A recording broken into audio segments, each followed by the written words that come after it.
Welcome to our chapter on aromatic compounds.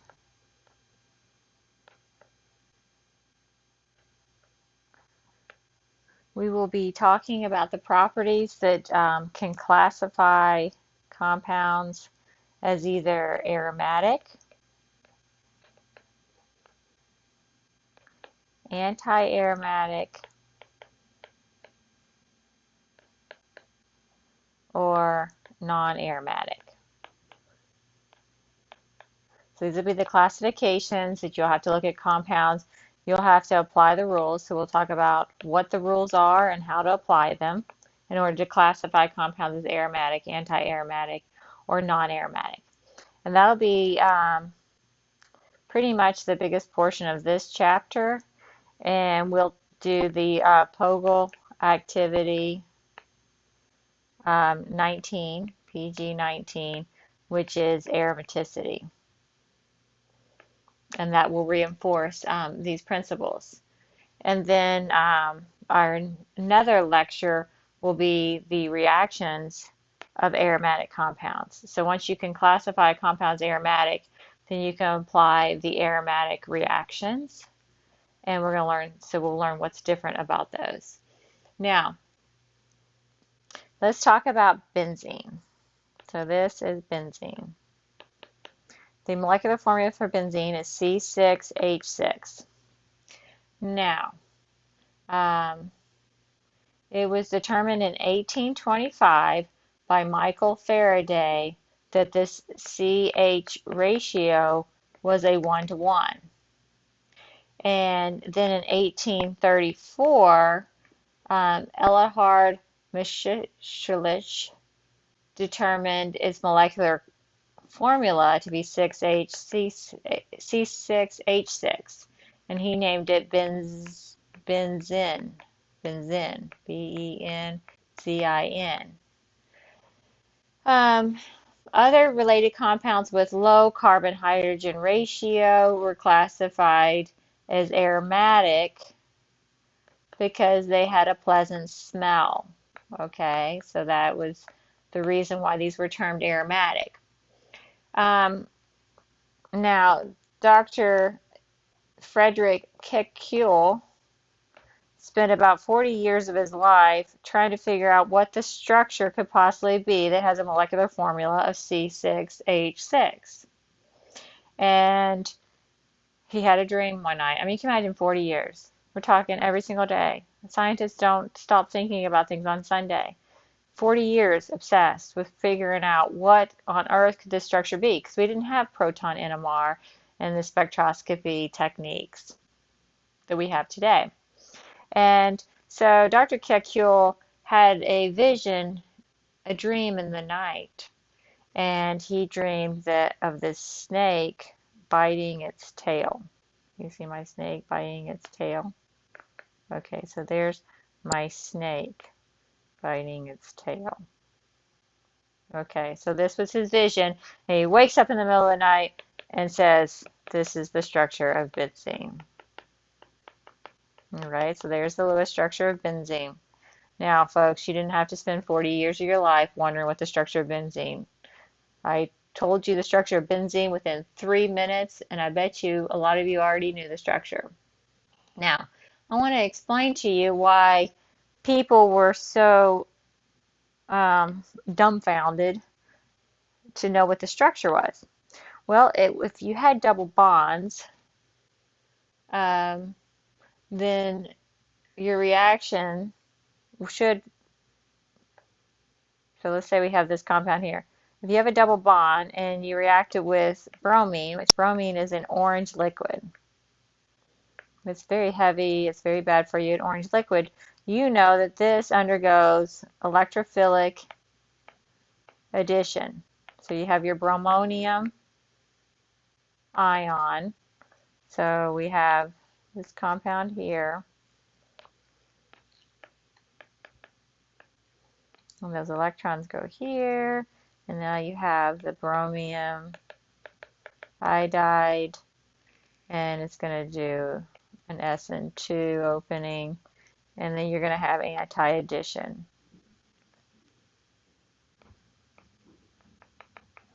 So this is, now what happens is this, I told you this is an orange liquid. So when, and we didn't have like NMR and carbon NMR. So what happens is then the solution goes clear.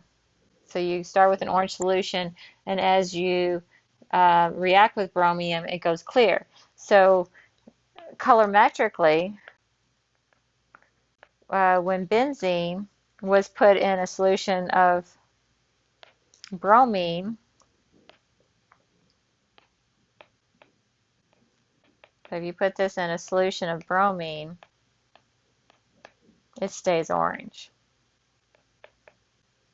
So that means no reaction. So this really caused some problems. You don't have addition of bromine to benzene. That's why in the beginning with organic 1, I say don't touch the aromatic ring. Do not do SN1, SN2. These are sp2 carbons, folks, sp2. They do not undergo free radical reactions like the sp3 carbons. Okay, so you've seen free radical reactions. You've also seen SN1 and SN2. We've seen E1 and E2. And these are all on in free radical. These are all on sp3 carbons. So the aromatic system is a little bit different. And we started doing electrophilic addition, I'll call EA, to sp2 carbons and sp carbons, right? Hybridization of alkynes. But this is different. This is not an isolated carbon-carbon double bond. This has conjugation, and only does it have conjugation, it's not like this. Okay, this is conjugated. That's conjugated. That's not aromatic. And we're going to talk about the criteria to make it aromatic. And aromatic does not react like any of the other reactions because it has extreme stability. And that's what the aromatic does. The aromatic criteria makes it more stable, and it's because of the resonance. So let's look at this in more detail. So if you did our molar heats of hydrogenation. So if you take the compound and you take, so this is the energy up here, and we take all these compounds and we're going to make cyclohexane. And cyclohexane has an energy down here at the bottom. So if you take a compound with one double bond, cyclohexene, then the energy difference here is for hydrogenation. So you take this compound and you add a hydrogen and palladium, and then you measure the heat given off. You'll get a negative 120 kilojoules per mole. Now you have two double bonds here. So this is an isolated double bond. This is sp. Do you see this is sp3? sp3. So this is isolated. Okay. And so to go all the way down, it's going to give off 240 kilojoules per mole. And then if you get a conjugated system, so here's a conjugated, so sp2, sp2, sp2, sp2, we have something a little bit lower. Now we have, instead of negative 242, we have negative 232 kilojoules per mole. So we get some stabilization from a conjugated system. Now, that's about 8 kilojoules difference from the isolated. But if you do benzene It's going to come down to a lot lower. So benzene is predicted, benzene, you see how you're going up with each double bond? Predicted should be negative 359 kilojoules per mole, but the reality is it's negative 208 kilojoules per mole. So you're looking at 151 kilojoules of resonance energy. And what does this mean? Okay, what does this mean? This means if you want to add something to an aromatic compound, okay, so you want to add you want to do electrophilic addition, you want to do substitution, you want to take one of these hydrogens away. Well, then you're asking that carbon to become an sp3. You're asking that carbon to either become possibly conjugated, or you're asking that compound to become isolated. And that's an uphill battle. Okay, that's going up a major mountain. And so this aromaticity is so stabilizing, okay, we're talking 151 kilojoules of resonance energy, that it's going to take special chemistry to get benzene to react. And so your goal from this chapter is to be able to look at compounds and decide whether they're aromatic, anti-aromatic, or non-aromatic. Because if you have an aromatic system, then they're going to do different chemistry. We will be talking next chapter. I'll go ahead and show you the reaction. We can get benzene to react with bromine, but you have to throw in a Lewis acid, and so like aluminum bromide, okay? And what this does is this makes bromine, so the Lewis acid will coordinate with the bromine, and then this will make it very electrophilic. Okay, so very positive. And so now you can have, and you'll learn this reaction in the next chapter. These electrons can now go here, and you're going to make a sigma complex.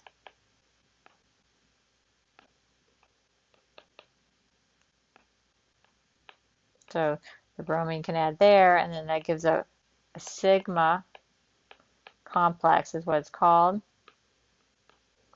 And that's always the intermediate. It'll be a sigma complex. And then this is called ease mechanism. This is called electrophilic, aromatic substitution. So we got to reestablish aromaticity. So we make a sigma complex. This is very unstable. It's not happy. Okay. So then we have to re-aromatize. Okay, that makes the compound energetically stable. And so then what you have is you have something like the aluminum bromide here, and then it will come and it will take that hydrogen. These electrons will go towards that sigma complex to re-aromatize. And so now you have a hydrogen. So hydrogen has been substituted with bromine. Okay, so you replace a hydrogen with a bromine, and that is how you can put a bromine and get bromobenzene. You have to add a Lewis acid, and the Lewis acid is going to make this a very, very strong electrophile.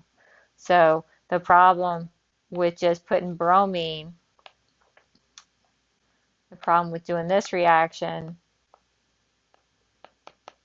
with bromine is you're going to get NR, no reaction. And the reason why is because bromine is a weak electrophile. So we still have, this is our nucleophile with a double bond, but it needs a strong electrophile. Okay, so that's going to be the reactions that we see coming up for aromatic compounds, but you need to be able to classify compounds as aromatic or not aromatic.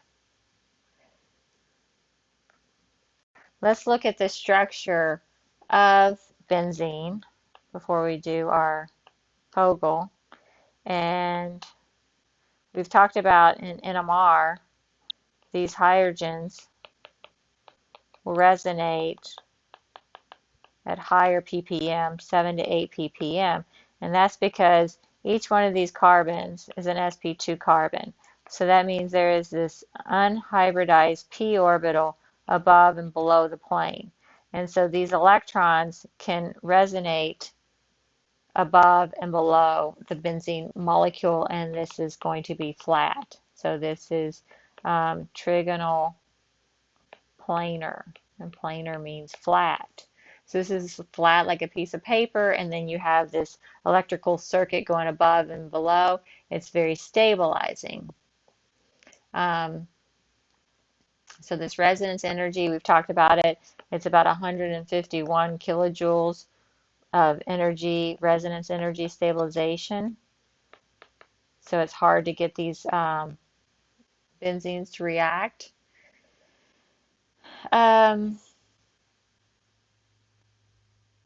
Now, there's also a thing called annulenes. Annulenes are this is just vocabulary. They're hydrocarbons, alternate double and single bonds. So benzene would be one of those that's an annulene. Let's do our stop sign here.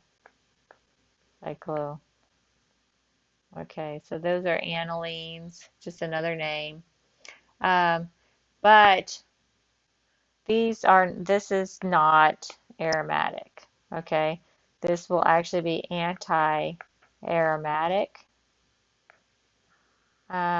This is anti-aromatic. This is aromatic. So we've got to understand what are the criteria that make something aromatic. So not all annulenes are aromatic. What does benzene have? Well, let's look at benzene. Benzene has 6 overlapping molecular orbitals, and you have 6 pi electrons. Let's look at the molecular. Let's draw a molecular orbital diagram for benzene. Now, we did molecular orbital diagrams for compounds like the butadiene. So do you remember buta 1,3-diene? And we did the molecular orbital diagrams. Well, these are a little different for the cyclic one. So for the cyclic ones, you turn the molecule on its axis, its vertical. So step 1 for writing molecular orbital diagrams. Here's your energy. You turn your cyclic compound on its vertices. So this is what we've done here. And then those are you have 3 bonding orbitals. And then you have anti-bonding above here. They're higher energy bonding orbitals. And you could even put in here, this is a pi 1, pi 2, pi 3, pi 4 star, pi 5 star, pi 6 star. So you see you have 3 bonding and you have 3 anti-bonding orbitals. Now you know that if you put your electrons in the anti-bonding orbitals, those are destabilizing. And this is what we have for an anti-aromatic compound. So the stability ranking, you know, we like to do this in organic chemistry. Aromatic is the most stable. Because we can rank these stabilities, then we understand, we can predict compounds and reactions. So this is the most stable, okay, the greatest stability. So this is the greatest. And then we have non-aromatic is more stable than anti-aromatic. Okay, so what makes something aromatic in the molecular orbital diagram is you have to do that, and then step 2, you want to count the pi electrons. So for benzene, we have 1, 2, 3, 4, 5, 6 pi electrons. So we put these in, we go 1, 2, 3, 4, 5, 6. And so you can see that all of the pi electrons fill up this bonding system. Now let's look at the cyclobutadiene. So if we said this compound was anti-aromatic. So let's do a molecular orbital diagram. And that would be less stable than something like this. Okay? Because anti-aromatic is less stable than aromatic. Less stable than non-aromatic. Alright, so the first thing we were supposed to do is we turn this on its vertices. So let's go from a square to a diamond. So we've got a diamond here. And then we have 1, 2, 3, 4. And this is a pi 1. This is going to be pi 2, pi 3 star, pi 4 star. So our bonding and anti-bonding is right here. So this is bonding and this is anti-bonding. And these should actually be equal here. Okay, on the same line. I'll just make it real thick, okay? Now, so we turned it on to vertices, step 1. So we drew our molecular orbitals. And then step 2, we've got to fill in the number of pi electrons. So for this system, we have 1, 2, 3, 4. We have 4 pi electrons. So we're going to go 1, 2. Now we got to do the Pauling exclusion rule.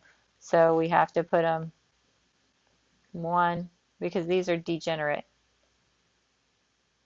orbitals, so they're the same energy. That's what that means, the same energy. And therefore we have to fill them all up first. This is general chemistry. Now, do we have electrons in the anti-bonding? You asked the question, do we have electrons in the anti-bonding orbitals? And the answer is yes. So that's destabilizing. And that's going to be an anti-aromatic. And so that is how we look at molecular orbitals and understand the stability of these. You can see cyclobutadiene and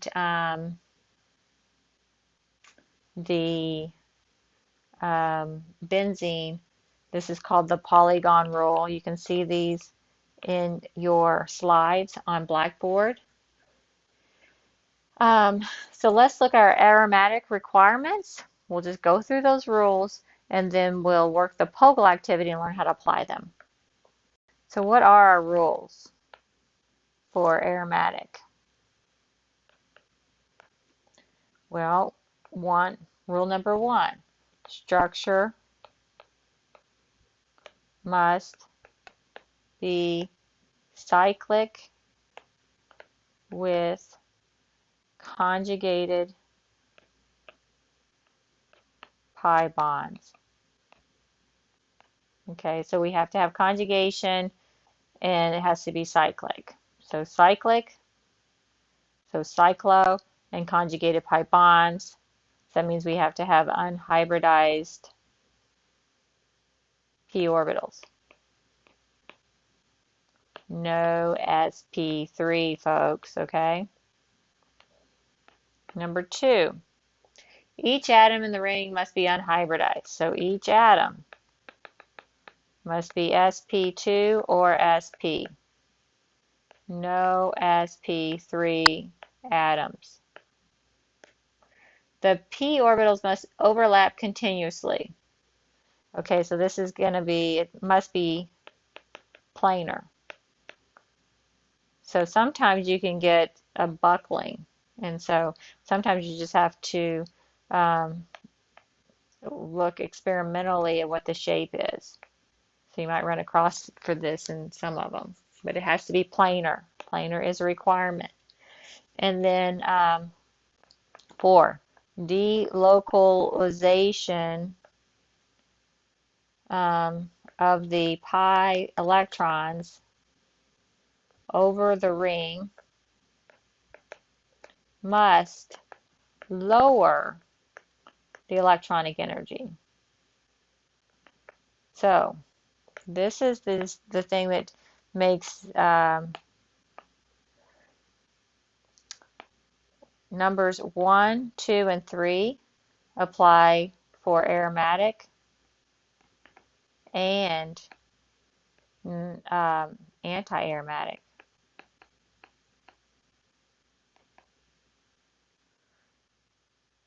This is the separating one right here. Okay, must lower.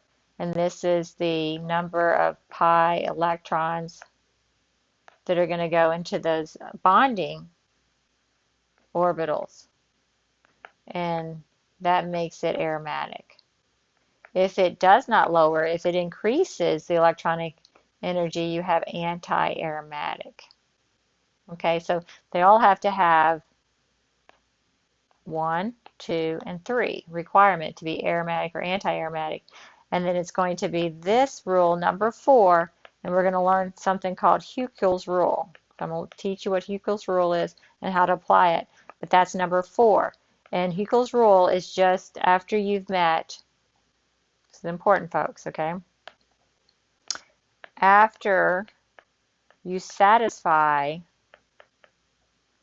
criteria 1, 2, and 3, then it's going to be either aromatic or anti-aromatic. And the deciding factor will be, does it satisfy Huckel's rule?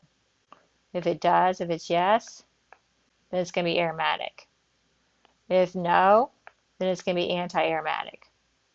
If it does not meet criteria no, if you say no at any point to criteria 1, 2, or 3, then you have a non-aromatic system. All right, so let's look at Pogel activity 19. So model 1, aromatic and non-aromatic compounds. And you get some examples here that are aromatic. We have benzene. And we have cyclopentyl anion. And we're looking at the unhybridized p orbitals here. And one way to show is through shading. So you can shade these. And they're showing that each one of these contained one of those pi electrons. We can do the same thing here.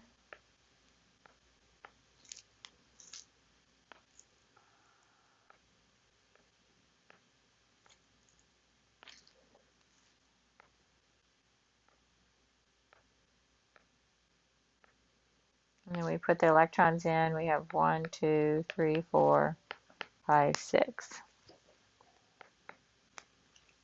Okay, so that's aromatic. And then we have non-aromatic.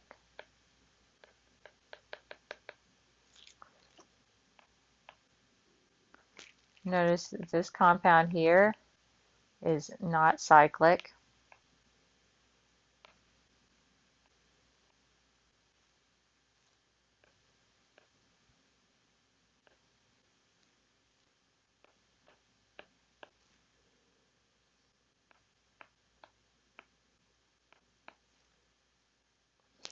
And then what does that look like? Each one of these are sp2.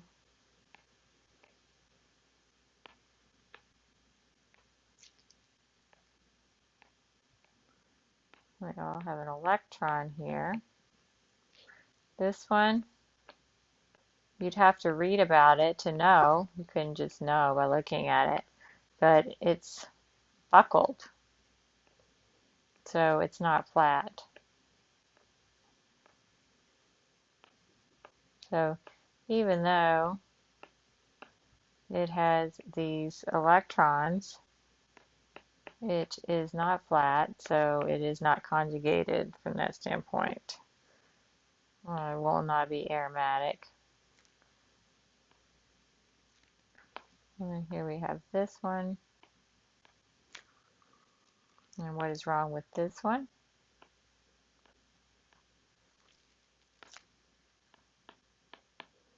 We have an sp3 carbon, don't we? Okay, so this is our model. Let's answer questions number 1. For the aromatic compounds on the left, is every compound cyclic? Yes, all cyclic.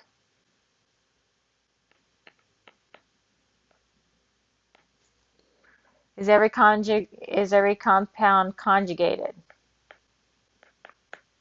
Yes, all conjugated.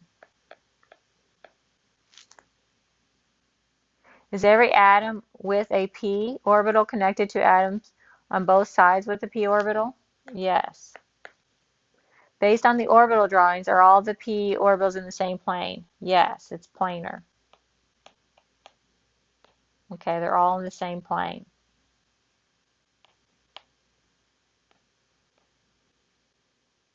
See, all in the same plane. So those are your 3 criteria. 1, 2, 3. Let's go over to the non-aromatic for 2. Is every compound cyclic? No, not cyclic. Is every compound conjugated? No. This has an sp3 carbon. Not conjugated.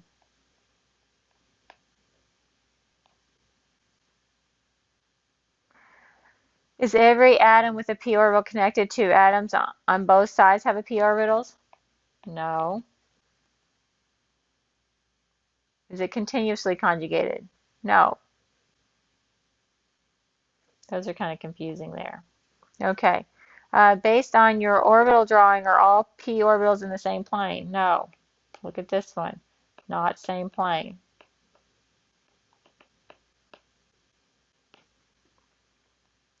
Once everyone in your group agrees on the above questions, list the features that make a compound aromatic. 1, needs to be cyclic. Every atom must be connected to atoms both sides that have a p orbital. They're in the same plane, planar. Every ring carbon must be conjugated. Question number 4. Addition of 1 mole of hydrogen to cyclohexene releases, so if you do the catalytic hydrogenation reaction, the delta H releases negative 28.6 kilocalorie. Estimate the energy that should be released if you add 3 moles of hydrogen to cyclotriene. Okay, so if you add 3 moles, what's 3 times negative 28.6? Did you get negative 85.8 kilocalorie? And then 4B. Addition of 3 moles of hydrogen to cyclohexatriene, benzene, actually releases negative 49.8 kilocalorie. What conclusions can you make about the stability of benzene? Benzene is more stable thermodynamically, and that's because of resonance, this conjugated system. The delocalization of electrons, the spreading out, has a stabilizing effect. Discuss and list the features that make aromatic compounds more delocalized than non-aromatic compounds. They actually just get this circuit of electron energy that is very stabilizing. All right, so that model discussed the 3 criteria that you have to have. And if you don't have it, you're non-aromatic. Okay? If you have it, you possibly could be aromatic. So if you meet all 3 of those criteria, now we have to decide, are we aromatic or is the compound anti-aromatic? And remember, I told you this was Huckel's rule. And so Huckel's rule is discussed in Model 2. Model 2, Huckel's rule. Huckel's rule defines the number of electrons involved in aromatic systems. Aromatic systems have an N plus 2 electrons. So if they're aromatic, this is your formula, 4N plus 2. The N does not mean anything, it's just N for number. And if it's anti-aromatic, it's just a formula. You can pick any number, it doesn't matter, it doesn't apply to anything, okay? It's just a formula. Remember, these formulas come after to explain experimental data. They don't come before. We don't make experimental data fit our formulas. Formulas and words and letters are just descriptions of experimental data. So anti-aromatic, the formula is 4N pi electrons. N is just an integer, just a number. So we're going to go 0, 1, 2, 3, 4. And all we care about that is just it's a number. I know that's a hard concept, believe it. It's so simple, but yet so hard. People want to make N be something. It's not. So if you put 0 in this formula, what's 0 times 4? 0. So 2. And these are the number of pi electrons. And they're just a formula. If you put 1, 1 times is 6. 2 times 4 is 8, plus 2 is 10. 3 times 4 is 12, plus 2 is 14. 4 times 4 is 16, plus 18. Usually you're not going to get anything bigger than that. If you come here, anti-aromatic, it's just 4N. So 4 times 0 is 0. 4 times 1 is 4. 4 times 2 is 8. 4 times 3 is 12. 4 times 4 is 16. And these are the number of pi electrons. So after we meet the criteria, and the criteria is the 3 that we just talked about. So after we meet this criteria, then we are going to apply Huckel's rule to determine, are we aromatic, is our system aromatic or anti-aromatic? So this is the 4th thing you would do. Here's benzene, and we have 6 pi electrons. So one thing you have to do to apply this is you have to know how to count the number of pi electrons. And here we have cyclobutadiene, and it has 4 pi electrons. And this is called cyclobutadiene. Now we're ready for our questions. 6a, how many pi electrons does benzene have? Benzene has 6 pi electrons. Based on Hückel's rule, so you look at Hückel's rule, and you would say 6. So based on Hückel's rule, it is aromatic. Benzene is aromatic because it meets all 3 criteria. It's cyclic, it's planar, and they're all conjugated. Cyclobutadiene is cyclic, it's conjugated, it's planar, but cyclobutadiene only has 4 pi electrons. So that's B. Based on Hückel's rule, cyclobutadiene would be anti-aromatic.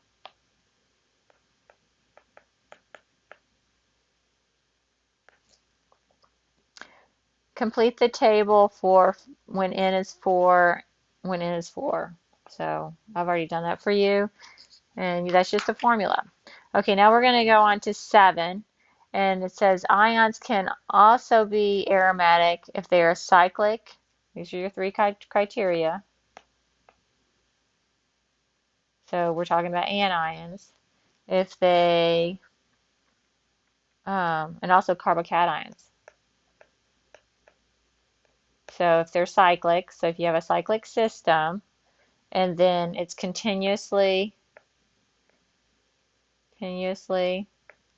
conjugated, and then 3, so that means everything's sp or sp2. Every atom's sp or sp2 in the cyclic system, and 3 it's planar, then they can also be aromatic or anti-aromatic. So now we have in 7 we have 1, 2, 3, 4, 5 compounds that we're going to count the number of electrons. We're going to classify it as either aromatic, anti-aromatic, or non-aromatic, and then we're going to give our reason. And this is what you need to be able to do for your quizzes and assessments. So let's put a star by number 7. And let's look at that. If we were in the classroom face-to-face, I would draw these up on the board and we would take turns working them. So let's just pretend we're all together and we're going to fill this chart out. Okay, so classification, we're either going to be aromatic, anti, or non. And let's draw these compounds out.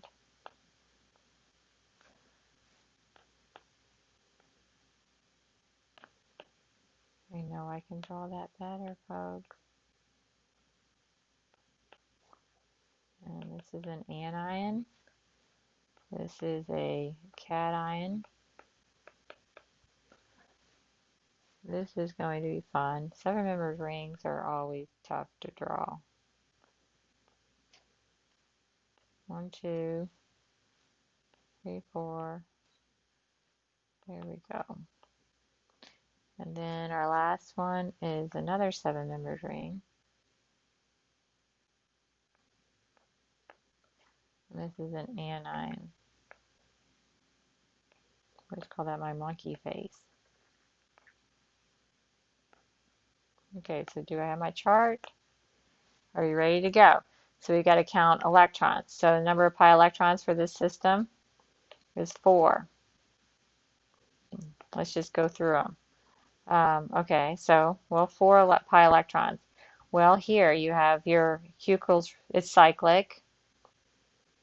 Okay, so we'll put our reasons here. It's cyclic. Yes. Is everything conjugated? Every atom conjugated?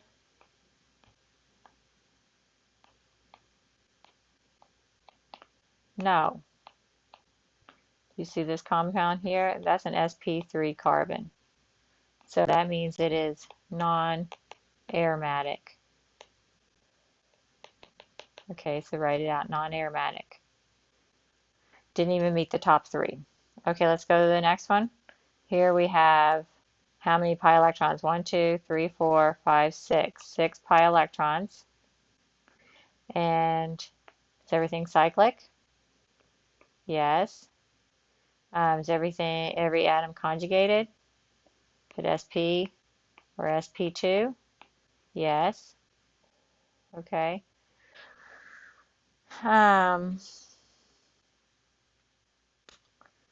And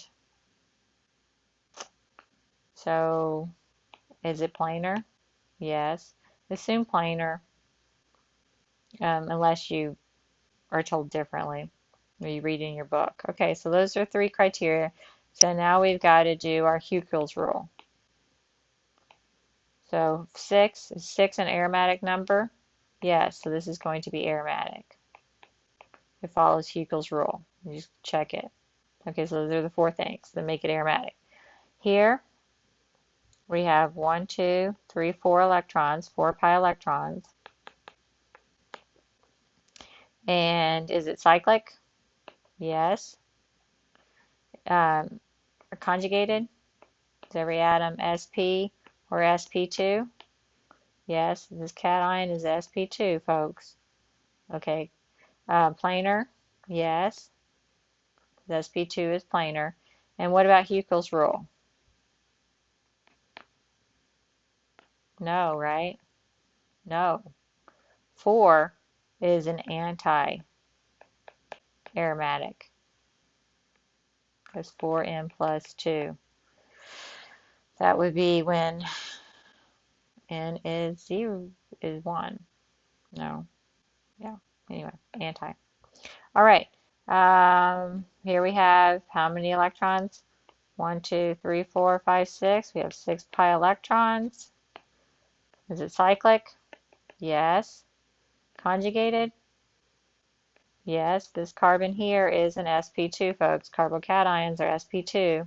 They're planar with an unhybridized p orbital above and below the ring. Okay, that's what you have. So planar, like I said, you can assume planar. And Huckel's rule. Huckel's rule? Yes, 6 obeys Huckel's rule, so it's aromatic. All right, we come here. We have 1, 2, 3, 4, 5, 6, 7, 8 pi electrons. And is it cyclic? Yes. Conjugated? Everything sp2? Yes, or sp. Planar? We'll assume so. Huckel's rule?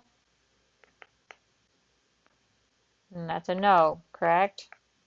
So what's the, go back to your model, and 8 would be anti-aromatic. And that is how you classify compounds as aromatic and anti-aromatic. The next model talks about aromatic heterocycles, and this can be challenging, so I will go through and teach you when to count the lone pair as a pi electron and when not to. And that's what you're going to have to do. So model 3, and this is the aromatic heterocycles. And heterocycles are compounds that contain oxygen, nitrogen, and sulfur, and they can also be aromatic. Lone pairs are the electrons on these atoms have to be part of the delocalized pi system in order to be counted in Huckel's rule.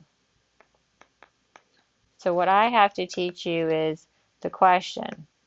The question is, when do you count the lone pair on a heteroatom as a pi, not A, but as pi electrons? Okay, so that's what I need to teach you, when to do that. And so we're going to learn on this. And all right, so let's look at these. Okay, so we have furan.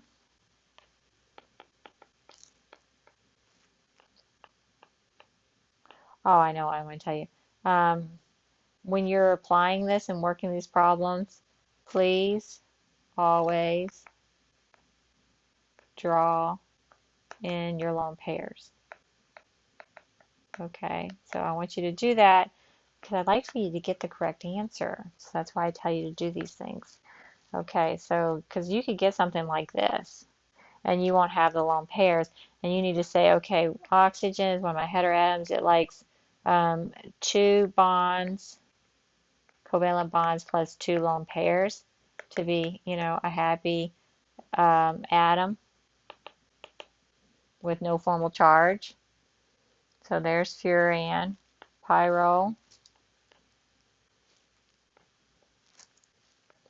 because when I give them to you, you're not going to have the lone pairs on there. So pyro, nitrogen, what is nitrogen like? 3 bonds plus 1 lone pair. So we have 3 bonds here, drawing that lone pair. And then we also have pyrimidine or pyridine, which is different. And nitrogen likes 3 bonds and 1 lone pair.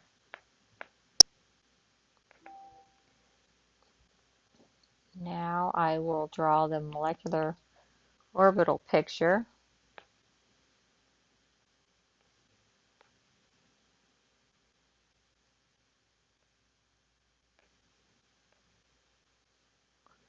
And we have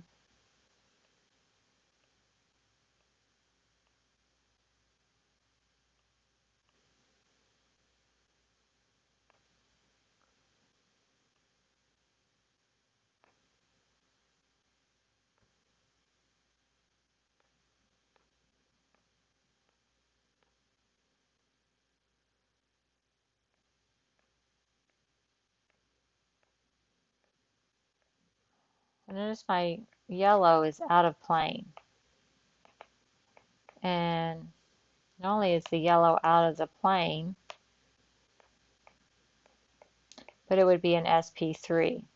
Okay, so not sp3, sp2. So it would be an sp2. So it's not, so the green is an unhybridized p orbital. And you remember unhybridized p orbital look like, remember the dumbbell shape? An sp2 hybridized would have about 33% S and 66% P character. Okay, so it looks like a wiffle ball bat.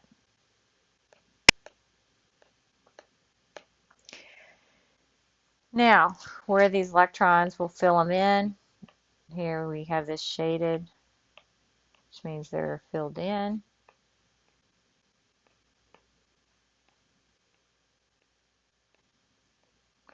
And then you have your electron. So we have 2 electrons here, and we have 2 electrons there, here, 2 electrons there.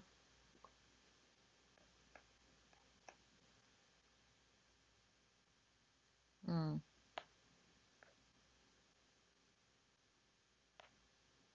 1 electron there. All right. So this model is trying to teach you how to look at these and know when to count those lone pairs on those heteroatoms. So let's look at question number 8. How many pi electrons does furan have? So pi electrons. So 1, 2, 3, 4, 5, 6. So they're in the green orbitals. So 6 pi electrons for furan. Given that there are 2 lone pairs on oxygen, one pair or both pairs are counted as being part of the delocalized system. So you see only one pair. It's in the green orbital, unhybridized p orbital. Explain why that might be using the orbital pictures. So it's because it's just that one here is delocalized. So this lone pair is delocalized, and the other lone pair is in the sp2 bonding orbital, non-bonding pair. 8c. How many pi electrons does pyrrole have? 1, 2, 3, 4, 5, 6 pi electrons. There's a 6 pi electrons. Is the lone pair on the electrons on nitrogen counted as being part of the delocalized system? Yes, they're in the green orbital. How many pi electrons does pyridine have? Pyridine, 1, 2, 3, 4, 5, 6 pi electrons. Is the lone pair of electrons on nitrogen being counted as part of the delocalized system on pyridine? No. Okay, so the lone pair is in the yellow. It is not being counted. Explain why there is a difference in counting the lone pair of electrons on nitrogen for pyrrole and pyridine using the orbital pictures. Okay, so in pyrrole, those lone pairs are delocalized into the pi system, but in pyridine, those pi bonds are not. So this pi bond is being used. Now what I can tell you is what I can look at here is you see that there's no single bond. So there's no or no double bond for nitrogen. So if there's no double bond for nitrogen, then count lone pair as pi electrons. Okay? And this goes for oxygen as well. So if there's no double bond on your heteroatom, then you want to count. This is probably the easiest way for you to do this. Then count them. Here, you can see that you have a double bond to nitrogen. So if you have a double bond on your heteroatom, then do not count lone pair as pi electrons. Okay, so if you have a double bond, do not count them. So here we don't count them. So we do 1, 2, 3, 4, 5, 6 pi electrons. Here we do 1, 2, 3, 4. There's not a double bond, so we're going to count them. 6 pi electrons. Here we have 1, 2, 3, 4. There's no double bond, so we're going to count them. One pair of them. And there's 6 pi electrons. So you're either going to count the pair, or you're not going to count the pair, or you're going to count one of the pairs. It's like oxygen has 2 pairs. You can't count both. You only get to count one if you don't have that double bond. Now let's apply these rules to question number 9.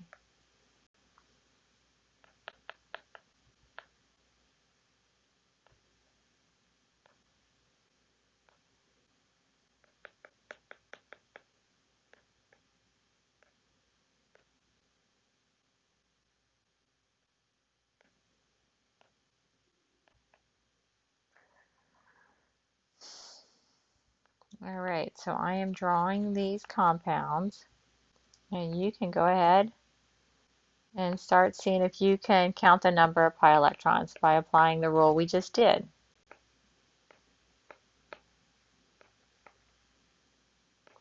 Now remember, you will, on assessments, have to draw in your lone pairs. They're not always given to you.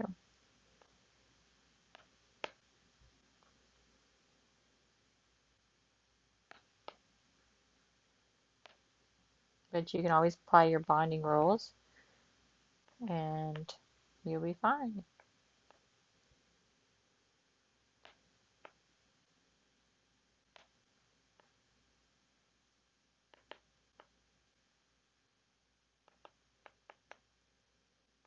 All right, so here we have them. Count pi electrons. So we always count these. 1, 2, 3, 4. Nitrogen. Does nitrogen have a double bond?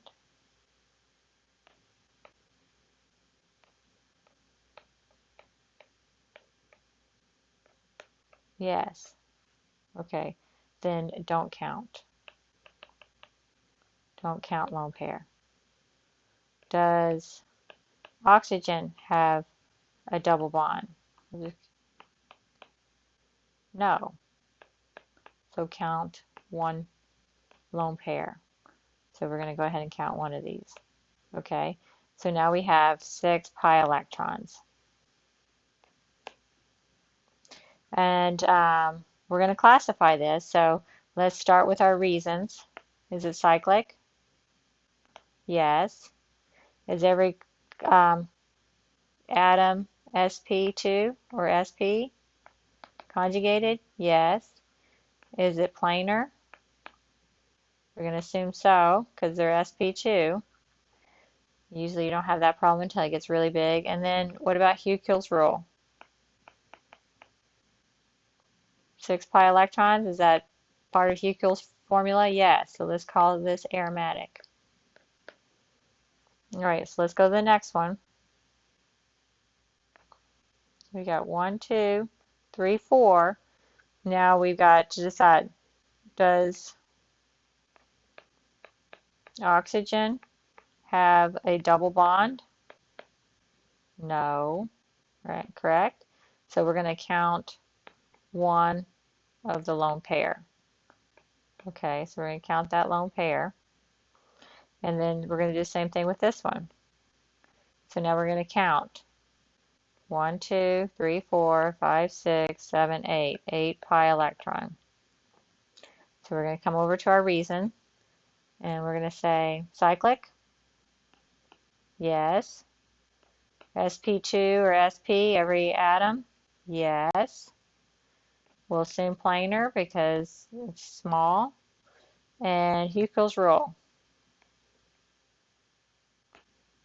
No. So that would be anti-aromatic. And that would be less stable than a non-aromatic in energy. All right, so let's go to the next one. We have 1, 2, 3, 4. And now we've got to decide if we're going to count this lone pair. So the first nitrogen. Does this nitrogen have a double bond? Yes. So don't count that lone pair. Okay, so don't count it. Now let's go to this next nitrogen here. Does this nitrogen have a double bond? No. See, it doesn't have a double bond. So yes, count the lone pair. So we're going to count that lone pair. So now we have 1, 2, 3, 4, 6 pi electrons. Then we come over here. Is it cyclic? Yes. Is it every atom sp2 or sp3? I mean sp or sp2 or sp? Yes. We'll assume planar because it's small. And what about Hugh-Kills rule? Yes. So we're going to say this is aromatic.